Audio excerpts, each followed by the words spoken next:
সবক দেওয়ার পরে বললেন যে আল্লাহ আল্লাহ জিকির দিয়া তোমার জিহ্বাটা তরুতাজা রাখবা। জিহ্বা যখন তুমি তরুতাজা রাখবা, তুমি সহজে জান্নাতে যাইতে পারবা। সুবহানাল্লাহ। গ্রামের সাহাবী, সহজ সরল সাহাবী হুজুর পাক সাল্লাল্লাহু আলাইহি ওয়াসাল্লামকে বললেন, ওগো নবীজি, আমি ইসলামের এত বিধি বিধান আমার স্মরণ থাকে না, আমি আদায়ও করতে পারি না। আমাকে একটা সহজ আমল দেন, যে আমল দিয়া আমি সহজে জান্নাতে যাইতে পারবো। হুজুর আকরাম সাল্লাল্লাহু আলাইহি ওয়াসাল্লাম এই আমল দিলেন। আমল বড় সহজ। এই আমল যদি কোনো বান্দা করে গো, তাহলেই সোজা জান্নাতে চলে যাইবে। সুবহানাল্লাহ। তা আমাদের জন্য আমল হচ্ছে আল্লাহ তাআলার ফরজ বিধানগুলো আদায় করা, ফরজ বিধানগুলো আদায় করা। পাঁচ ওয়াক্ত নামাজ সময় মতো জামাতের সাথে যখন আমরা আদায় করব, আখিরে জামানার পয়গম্বর বলেছেন, হজ যদি ফরজ হয় হজ আদায় করব, যাকাত যদি ফরজ হয় যাকাত আদায় করব, আর আল্লাহ তাআলার জিকির দিয়া আল্লাহ আল্লাহ জিকির দিয়া ঠোঁট ও জিহ্বাকে তরতাজা রাখব। এই আমল যেই ব্যক্তি করবে, সেই ব্যক্তি সহজ জান্নাতে চলে যাবে। আমল সহজ। হুজুর আকরাম সাল্লাল্লাহু আলাইহি ওয়াসাল্লামের দরবারে আরেকজন সাহাবী আয়েশা বললেন, ওগো নবীজি, আমি অনেক দূর থেকে আসছি গো নবীজি। গ্রামের সাহাবী। ওই সাহাবী আয়েশা হুজুর পাক সাল্লাল্লাহু আলাইহি ওয়াসাল্লামকে বললেন, নবী গো, আমাকে এমন একটা আমল আপনি আমাকে দেন, আমি যেন সহজ জান্নাতে যাইতে পারি। হুজুর আকরাম সাল্লাল্লাহু আলাইহি ওয়াসাল্লাম সাহাবীকে বললেন, তুমি সহজ জান্নাতে যাইতা, কারণ প্রত্যেকটা মানুষই সহজে জান্নাতে যাওয়ার জন্য পাগল। জান্নাতের রাস্তা যদি কঠিন হয়ে যায়, কেউ জান্নাতে যাইতে পারবে না। আল্লাহ তাআলা যদি জান্নাতের রাস্তাটা কঠিন করিয়া দেয়, জান্নাতে যাওয়াটা বড় কঠিন হয়ে যাবে। আল্লাহ তাআলা যদি হিসাব নিকাশটা যদি কঠিন করে ফেলে, বান্দা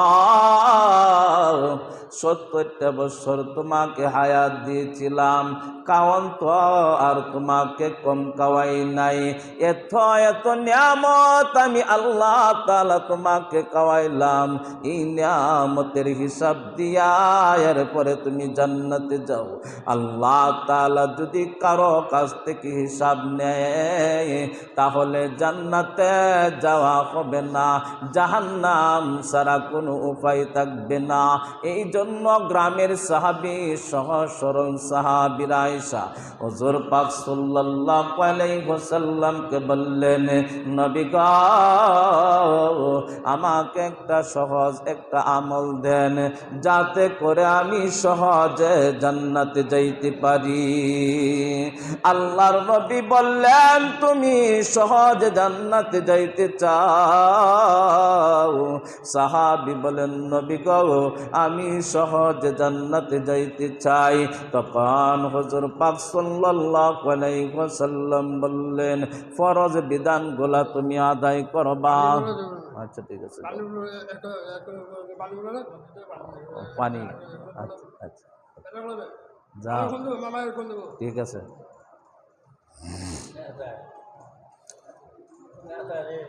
আল্লাহর নবী সবক দিলেন, এই সাহাবীকেও আল্লাহর নবী সবক দিলেন, সাহাবীরা ৫ ওয়াক্ত নামাজ তুমি সময় মতো আদায় করবা জামাতের সাথে।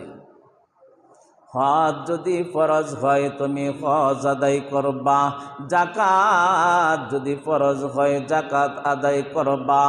আর তুমি যে কামাই রুজি করো, এই কামাই রুজি থেকে যে সমস্ত টাকা পয়সা উবৃত্ত হয়, এই সমস্ত টাকা দিয়া তুমি কিছু মেহমানদারি করবা, তাহলেই তুমি জান্নাতে যাইতে পারবা। সুবহানাল্লাহ।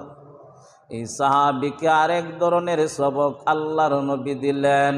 সাহাবীরা, তুমি যা কামাই রুজি করো, এই কামাই রুজি থেকে তুমি এই কামাই রুজি থেকে তুমি কিছু মেহমানদারি করবা, তাহলেই তুমি সহজে জান্নাতে যাইতে পারবা। তাহলে এই হাদিস দ্বারা বোঝা যায় মেহমানদারি করলেও জান্নাতে যাওয়া যায়। অসংখ্য আখিরি জামানার পয়গম্বর বিশ্ব নবী মুহাম্মদ রাসূলুল্লাহ সাল্লাল্লাহু আলাইহি ওয়াসাল্লামের অসংখ্য হাদিস আছে, অসংখ্য দলিল আছে। মেহমানদারি করলে আল্লাহ তাআলা বান্দাকে মাফ করিয়ে দেয়, মেহমানদারির বরকত আল্লাহ তার ঘরের মধ্যে দান করিয়ে দেয়। যারা মেহমানদারি করবে তারা সহজে জান্নাতে চলে যাবে। মেহমানদারি করা। আগের হাদিস দ্বারা বুঝলাম আল্লাহ আল্লাহ জিকির দিয়া টোটকো জিব্বা তুমি তাও তরতাজা রাখবা। আল্লাহর নবী আরেক হাদিসের মধ্যে বলছে, যেই ব্যক্তি জিকির করিতে করিতে টোটকো জিব্বা তরতাজা রাখে, সেই ব্যক্তি কাল কিয়ামতের ময়দানে হাসতে হাসতে জান্নাতে চলে যাবে। সুবহানাল্লাহ। হাসতে হাসতে জান্নাতে চলে যাবে। আখির জামানার পয়গম্বর বিশ্ব নবী মুহাম্মদ রাসূলুল্লাহ সাল্লাল্লাহু আলাইহি ওয়াসাল্লামের কাছে আরেক গ্রাম্য সাহাবী আসলেন। আসার পরে বললেন, নবী গো, আমিও সহজে জান্নাতে যাইতে চাই গো নবীজি, আমাকেও এমন একটা সহজ সবক দিয়া দেন, যেই সবক আদায় করলে আমি সহজে জান্নাতে যাইতে পারবো। আল্লাহর নবী এই সাহাবীকেও বললেন, সময় মতো ফরজ বিধানগুলো আদায় করবা, ফরজ বিধান আদায় করিয়া তুমি একটা আমল করবা। আল্লাহ তাআলা যে তোমাকে একটা জবান দিয়েছি, এই জবানটাকে তুমি হেফাজত করবা, তুমি সহজে জান্নাতে যাইতে পারবা। কারণ জবানকে হেফাজত করা।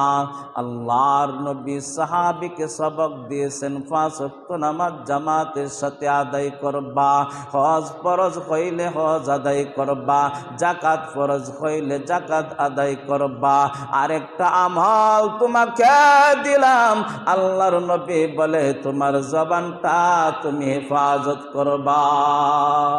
জবানকে হেফাজত করলেই তুমি সহজে জান্নাতে যাইতে পারবা। কারণ জবানের বড় দাম। যে জবান দিয়া কথা বললে জুতার মালা পাওয়া যায়, আর একই জবান দিয়া কথা বললে ফুলের মালা পাওয়া যায়। কথা বলেন ঠিক কিনা? ফুলে এই জবান আল্লাহ তাআলা আল্লাহর নবী বলেছেন জবানের হেফাজত করবা, জবানের হেফাজত। শ্বাসকলের মধ্যে বৈশা, দোকানপাটের মধ্যে বৈশা মানুষের গিফত না বলিয়া তোমার জবানটাকে হেফাজত করবা আল্লাহ আল্লাহ জিকির দিয়া। যে দোকানে বসছি অনেক কথাই শুনতেছি, অনেক কথাই বলতে পারি, কিন্তু বলবো না।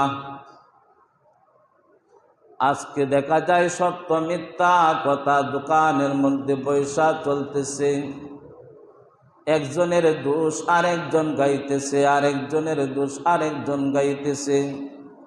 আমরা মনে করি মানুষের যত দোষ গাইতে পারবো জবান তত বেশি সুন্দর হবে। নাউজুবিল্লাহ। মানুষ তখন তো মানুষ তাকে তত বেশি ভালোবাসবে না। যারা গিফত কয়, যারা মানুষের দোষ গায়, ওই মানুষগুলা সমাজের মধ্যে চিহ্নিত হয়ে যায়। যারা মানুষের দোষ কয়, মানুষের গিবত বলে, মানুষের চুগলখড়ি করে, ওই মানুষগুলা দেশের মধ্যে পরিচিত হয়ে যায়, সমাজের মধ্যে পরিচিত হয়ে যায়।